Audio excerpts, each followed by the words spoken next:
So, funny story, but I found myself down a YouTube rabbit hole yesterday and my last workout was a week ago.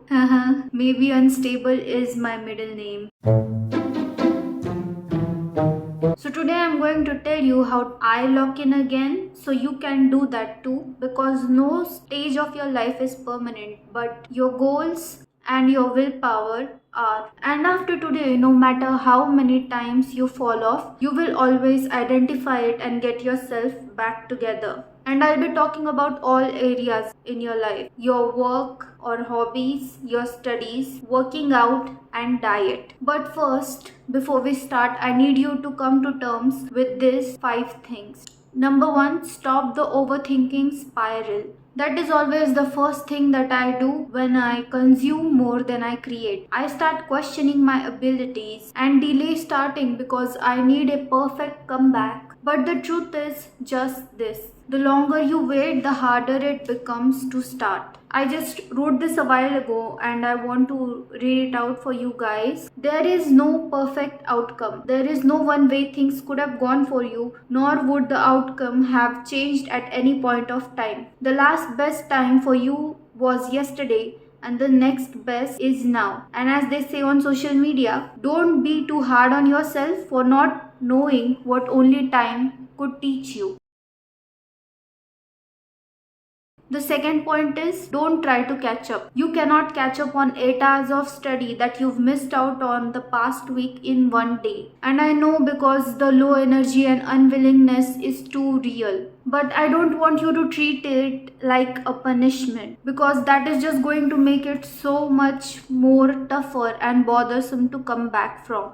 You should start at 50% of the momentum. Like, do only 50% of the thing that you had planned for the day and then take a break. The third thing that I follow very religiously is the 25-minute rule. I know people say that you shouldn't miss a habit 2 days in a row, but what works best for me is when I just do a thing for 25 minutes. Like, I already told you I use a Pomodoro timer, but I find that that is the one thing that is most doable for me. Like, I can literally do anything for 25 minutes if I just decide that I want to do it. It just pulls you closer to your schedule and reduces friction. And also, the 5-minute break that you take after is so important for you to rest your eyes, just walk around, do your thing, drink some water, and then you will come back more focused. The fourth is, instead of asking yourself, am I motivated enough? Can I do it? You need to ask yourself, who am I becoming? Are you becoming someone who just wants to talk the talk, or are you becoming someone who can back up that talk? Become the person who chooses consistent action over easy dopamine. Ask yourself that the person you are becoming, will they replace an hour of scrolling with hard work? And if your answer is yes, that is what you should be going forward with. The fifth point is, know that you will never be enough supported, motivated, or energized. There will never be a state when you are at 100% in all those areas of your life. I've had to push through mental, emotional, physical exhaustion multiple times just to make sure I get my videos out on time. And I study coding, so every time I encounter an error, I just want to run away from it. But if I do so, I will never make a move. And you will be tired and exhausted walking a lonely path, that is for sure. But how long you stick to it will determine how far you go. So now let us start with all the sections that I mentioned before. Let me tell you the baseline that I have for everything I do. I will set a timer for 20 minutes and do that thing in that time, especially when it comes to work and study. Timer for 20 minutes, stick with it if you are that consumed by it. If not, walk around, come back and do it again for those 20 minutes. What you need in that time is just focus. So keep your phone in the other room. Anything that distracts you, keep it away from your space. Go somewhere you can sit alone and quiet, or even just wear earphones and have white noise in it. That is what I do when there is no silence around me. And do not just get up to do random things while the timer is running. You can take a short break after, sure, but not before it, excluding emergency situations, of course. You only need to have that one thing on your mind when you are studying or working. That is one advice even the most successful people can give you. If you have a lot of things on your mind, you're not going to get any of them done. You only need one point of focus and one thing that you need to do at a time, decided and fixed, and you need to keep on walking towards it. Anything else that distracts you, just throw it out the window. And if rewards motivate you and help you keep accountability, schedule them after your time blocks. Or better yet, leave your gadgets with someone else, and also use app blockers so you do not give up before your time is up. Now the second part is working out. That is the easiest to keep up with but the toughest to start. And when you get back to exercising, I've noticed that your body remembers how you used to move. Like it can handle the same amount of working out before you took your break.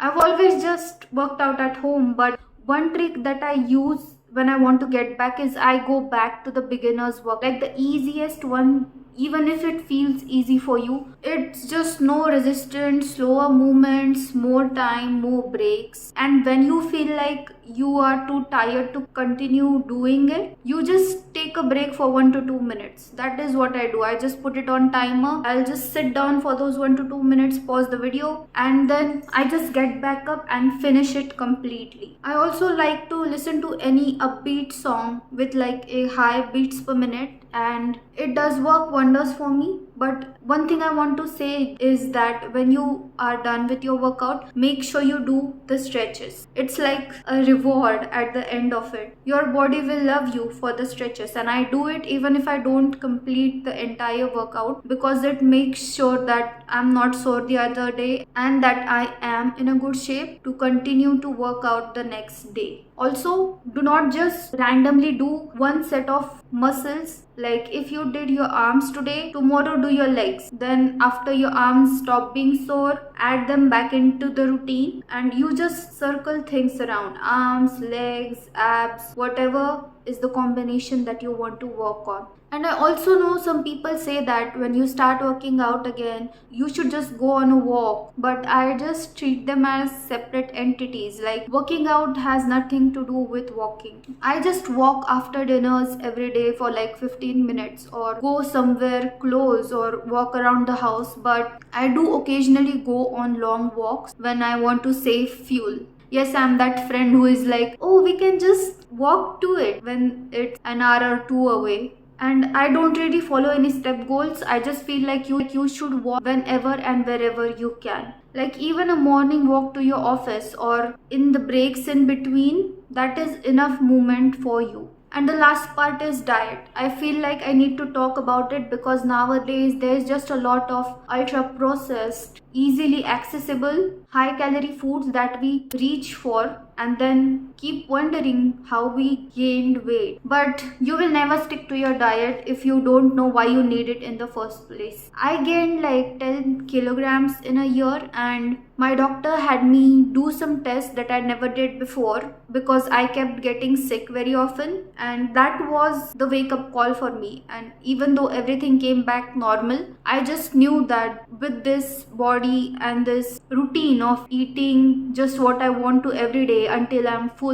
and wanting to just snack is not going to work for me because I was so low on energy. I was just walking around like a zombie, and I wasn't even exercising in that time. But I just decided to turn it all back around for my health and for me. The surefire way for you to lose weight is to track your calories. You need to just look it up on Google, calorie calculator, and know what your maintenance calories are, how much you need to lose, say half to 1 kilogram in a week. Anything less than that is just not recommended and is dangerous for you. But generally just follow that and start counting your calories daily. And there is a reason everyone says that eat more protein, because it gives you more energy, more satiety in the same amount of calories as carbs. And also just include fiber in your diet. 30 grams of fiber every day is a non-negotiable, because you need that to also offset the protein that you eat. I just make sure I have some form of protein in my diet for every meal, and I don't really look too much into the amount of it, but when I am on a calorie cut, I'll just make sure that I know exactly the calories of the amount of food that I am consuming. And an easy thing to do is just meal prep. I need to eat more fiber because I sometimes have low iron too. So one thing that I am working on recently is getting in more fiber, and I make huge batches of soups. Like, I just boil vegetables and grind them in a blender and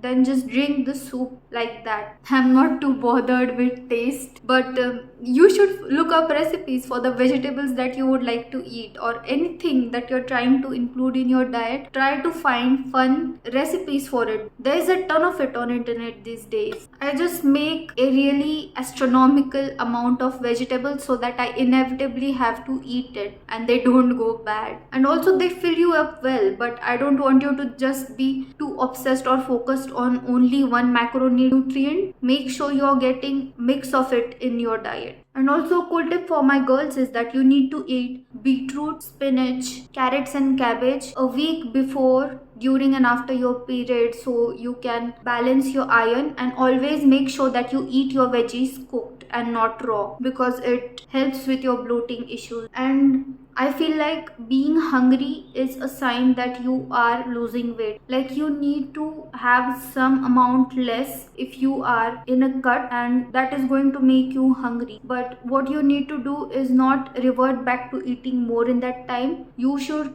have some teas. Like, I like TCM teas, so I usually drink that, and also some green tea, or there's a lot of different flavors of tea. Just choose the one that you like. Just have it plain with water, or even use soup packets that are low calorie and have them in water, but just not regularly because they are high in sodium, I think. And guys, that is all I have for you today. Let me know if you liked this video, if you found it helpful, if there's any other topics you want me to make videos on, and I'll see you in the next one. Bye.